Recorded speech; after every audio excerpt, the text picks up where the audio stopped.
Hey everybody, we're the Tri-State Sports Guys. I'm Mo. This is Mike. Tony D over there. Over there, it's hot here. Yeah. Mike TV on the ones and twos. Let's just get right into it. The Bills were awful. They didn't even show up. I mean, I did pick the Jets to win. Yeah. But do you think it was more of a case of the Bill? I'll ask you, Tone. Because the Jets looked better than they looked all year. Was that a matter of the Jets finally play? I mean, yeah, I think it was Sean the Jets. Green ran the ball harder than he's run all year, clearly. He had a couple even big runs called back. And then their defense looked like they were just smacking him in the face. Yeah, the Jets. And they actually, in that first half, they dominated. And they were only up 3-0 because of stupid They Sanchez. should have been there. They should have been up 3 scores Mm-hmm. at that time. I mean, the Jets looked good. They looked, like you said, the best they looked all year. well, their defense did. I mean, even the offense, No, they their came offense out, they were was clicking. They just made a couple big mistakes. 9 minutes off. But that seems to be. No, there's been time. The Jets at some point this season were just not getting first downs. They were 3 and out, That's 3 and out. true. They were not. They did not look like that. Yeah. I'd much rather have. And I said it a few weeks ago. I'd rather have them lose games with Sanchez making a mistake than them just playing this conservative 3 and out offense. Yeah. And he literally at the half, I was watching with a bunch of guys. I'm like, Sanchez is going to blow this game because of that. You know, he looked good, but he's got a little bit of that Romo in him still, where he just he makes that. I mean, that interception he threw in the end zone on the first it drive. was just. It was utterly amazing because even if that guy wasn't back there, the guy was already double covered, and then yeah, there was just almost it was basically triple cover. triple covered. Yeah. Like I don't know what that was about, but I knew it was going to be a long day. That first drive, they went 9 minutes. They went straight down the field. I was like, this is not gonna be- everything was clicking. Yeah. I think that it's good they're using Plaxico a lot more, not just in the red zone. That they're clearly using them. I mean, they're using them over the middle of the field. They're using them downfield. Yeah, they look good, man. They beat him up. No, what did you think? What did you take away from that I game? think You Ryan didn't think Fitzpatrick played awful, and I saw some statistic that I guess in the past he's played bad against them. Yeah, the Jets. Yeah. But they were showing replays. He was throwing the ball like he was clearly picking on Cromartie, which I get. Yeah. But they were showing the replay, and the commentators didn't even like touch on it. And the way the camera was, you could see there was like a guy underneath, wide open. But he would still throw it to Cromartie's way, and it'd be like double coverage or something, and it would get knocked. Which is away. not his game. You know, that's not. Yeah. He normally doesn't make those. Just keep taking. And they were able to beat Rivas deep to Stevie Johnson that one time. But you know that was I was going to touch on that. Great throw, but it's like you're right. Like I don't know why all of a sudden the Bills thought this is the type of like why didn't they just dink and dunk to death? Like That's what I'm saying. He's a smart guy. They come out too like conservative. They don't do anything. It's just like throw. They have like weak run plays, and they throw like 2-yard outs. Get ready to get back to the line of scrimmage. They did too early, and they just. It was almost like funk, it was almost like a guy like Fitzpatrick, who I would think was smart enough to use his checks and to find the open guy. He was letting the Jets dictate, which is why the Jets are when their defense is on, they're like basically forcing people's hands. I would never think a guy as smart as Fitzpatrick would allow that. Yeah. I've always thought Fred Jackson. You could see Fred Jackson was a fraud because they were daring Fred Jackson to beat them, and he could do nothing. I don't I don't know that I'm willing. I don't think he's to a call him fraud. Well, I think he's a legit back. I mean, he didn't he didn't have a good game. The whole game's in team his was hands terrible. there. The game is what's that? The whole team looked terrible. Well, that's true. Everybody. Yeah, but I mean that first drive they get him to go 3 and out. Stupid Curley decides to catch the ball in the 10-yard line, inside the 10, fumbles, and then they go all the way down the field, 80 yards or whatever, and then he throws a stupid pick. But right then, I was like, man, it really, you haven't seen the Jets look like that, especially early in a game. Yeah. So that's as encouraging as really, I mean, as encouraging of a start to a game, clearly, that they've had all year. Opposing teams are going to look back and they're going to kick themselves for not kicking the Jets when they were down. Because the Jets are going to win ugly. They win ugly here. They win ugly there. Next thing you know, they're on a roll. And everyone's had a chance to put them away, and they didn't. Now they control their own destiny. Exactly. I mean, they're tied for the division lead, the 3-way tie, but they get to play the Patriots again. They play the Bills again. They win their games within their division, and they win the division. I mean, it's that simple. And a few weeks ago we talked about the 3-game stretch with the Chargers, the Bills, and the Pats, and I said, well, they got to win 2 out of 3, whatever 2 they win. But now that they've won the first 2, and how badly, and we'll get to the Patriots in a second, how badly the Patriots have looked in the last 3 games they played, I think it's a must-win for the Jets, to be honest with you. Because all of this momentum they've been building up, and it's been slowly building up with that win they had over the Dolphins, and nobody gave them credit for because the Dolphins stunk, but at least they came out and looked good. Nobody gave them really credit for that because they didn't look great. That's fair. They didn't have a first down until midway through the second quarter. I know but they wound up beating up on them. Then then they had this great comeback against the Chargers, and people still weren't really willing to give them credit. That's what I'm saying. Yeah. And then there's no way you couldn't give them credit for the way they looked against the Bills. You build all that up, so they've kind of got this progression going. They gotta go in there and win. Yeah. I really think they'll take a huge step back, and they lose this game. It's a terrible schedule for the Jets, and not try to make excuses, but they play a Sunday night game, then they play Thursday against the Broncos. They got a super short week where they're going across the country after a Sunday night game. This game is at home, though. They got to win. It's a 1.5 point spread I saw. I'm going to be there, so I'm going to really take notes on what I see. But I do think... You think the Patriots are going to lose that game? I really do. I think that this whole thing is... And then I even heard people calling up the fans saying, well, kind of wish that the Patriots had lost that game because there's no way the Patriots lose 3 in a row. But this is not the same. I swear to God. I mean, first of all, how does that make sense? Yeah, you're tied. You do you want to go into this game being down a game? Like, at the end of the day, you got to have a better record than the Patriots at the end of the season. Yeah, so you want them to lose. And realistically, I mean, they got away with one against the Cowboys. If the Cowboys had not played it so conservatively and just gone for 3 there and had tried to put something up, I mean, geez, they could have lost their last 3 games. They haven't looked good in a long time. And when you look at how they started out, where Brady was throwing for 500 yards, 400 yards, it's a far cry from that offense right now. Well, I think they'll be able to throw against the Giants only because... Against the Jets? Against the Jets only because Brady...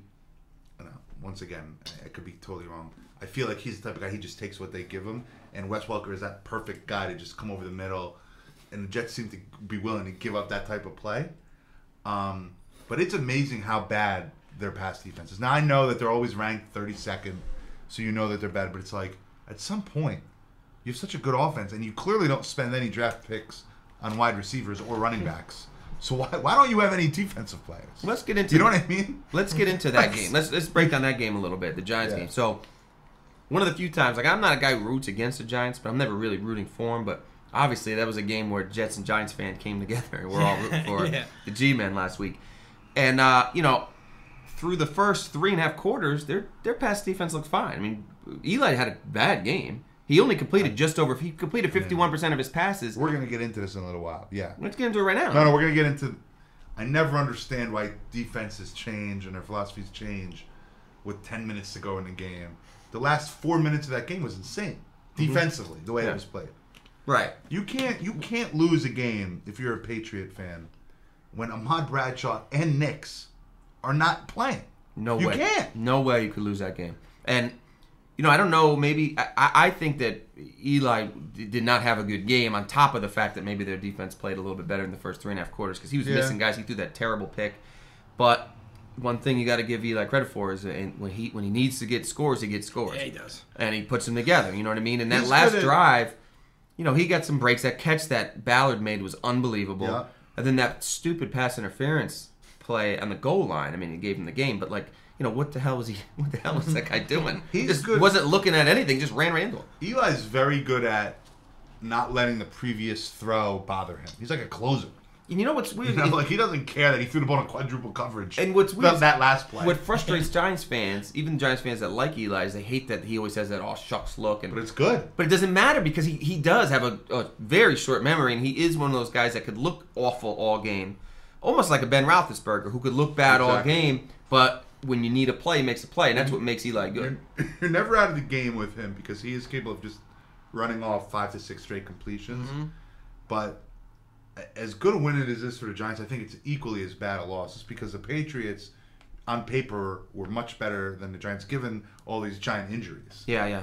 And Brady played all right, but it's... No, I don't think Brady played well at all. I said all right. I just think that the Giants are one of those teams that, like the Dolphins always play the Jets tough no matter what. The Giants, they just have that right formula because Brady, he doesn't like to be rushed. You find the Giants have elite rushers.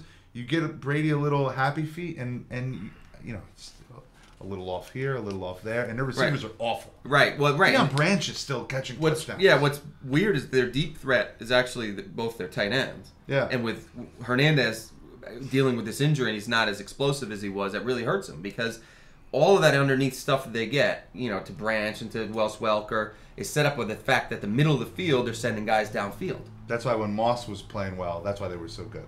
Right. Because you had to respect the deep pass. That's what I'm saying about, like, you know, how it still worries me because the Jets are not going to get the same kind of pass rush, obviously, that the Giants do. You know, they'll find ways to get, you know, with blitz packages, and Maben will come in and make his one play a game, but he's not an every down guy. You know, you can't have him out in the field a lot. And I think that Brady and Belichick are smart enough to know to be able to see, well, this is what the Jets are going to come at me with. You know what I'm saying? You know, but so that being said, I mean, I don't know that they're going to shut them down the way that the Giants did. So the Jets are going to have to put up points. And that's why I was encouraged by the way the Jets played. I mean, that's why I was surprised you said you thought the defense played well, but the offense didn't. I think the offense actually looked like the best they've looked all year. When I think of the offense, I watched that first half and I'm like, another ugly game. Now maybe they're moving the ball down the field better than they were against the Dolphins and those guys, but I'm just thinking at the end of the day, they're still not putting up enough points. And then, if they play the way they play in the first half and they only come away with 3 points against the Patriots, they have no chance. And I think that's what I look at. Now, I'm obviously, you know, I'm looking with maybe a more critical eye than I should, but I'm looking at them thinking they're clearly moving it, but at the end of the day, they still come away with nothing. That's annoying to me. If I'm as a fan, that would annoy me. Yeah. Because I'm thinking this game should be way. You know, I can't always expect my defense to make a play every time. Now, luckily for you, they did. You know, and they were consistent. But can you expect that against Brady? I don't know. But everyone always lauds the Patriots for all their moves. They have all these draft picks. God bless. I'm serious. Who do they use them on? Because they don't have any running backs or any wide receivers or anyone who could defend a pass. So who are they using them on? They're good not because of their draft pick. They're good because they have Tom Brady. Right. I mean, they did last year. They kind of got some. You know, they got when it raised a couple eyebrows when they drafted 2 tight ends, and they both panned out. But you're right. I mean, there's been a million guys that they've drafted that have done nothing. They have all these draft picks. And then, you know, while we're on moves that they made, I mean, the 2 off-season moves that we talked about, we both liked. Preseason defensive player of the year. Wow. He gets cut. He got picked up by the Buccaneers, I heard. Yeah, he did. You know what? And I almost posted it. That's a guy the Jets should have picked up. Why wouldn't the Jets? A guy like that should always get picked up. Well, you knew he was going to pick up. I'm wondering if, you know, if it had gone past tonight, the Patriots would have to pick up the rest of his salary. It's something where if you pick up a guy. So is there a waiver order? Is that why? I'm assuming that's what it is, because the only thing I read was that he would have to pick up the remainder. They picked up the remainder of his salary unless somebody picked him up by midnight Wednesday. So maybe the Jets were thinking maybe nobody's going to pick him up, and then we'll go get him on Thursday. I don't know, but I thought that would have been. I mean, with DeVito injured, and it's worth a shot. It would have been worth a shot. Pick his brain. He'd be fired up to play this week against the Patriots. Yeah, he was fighting coaches on the sideline, fighting everybody.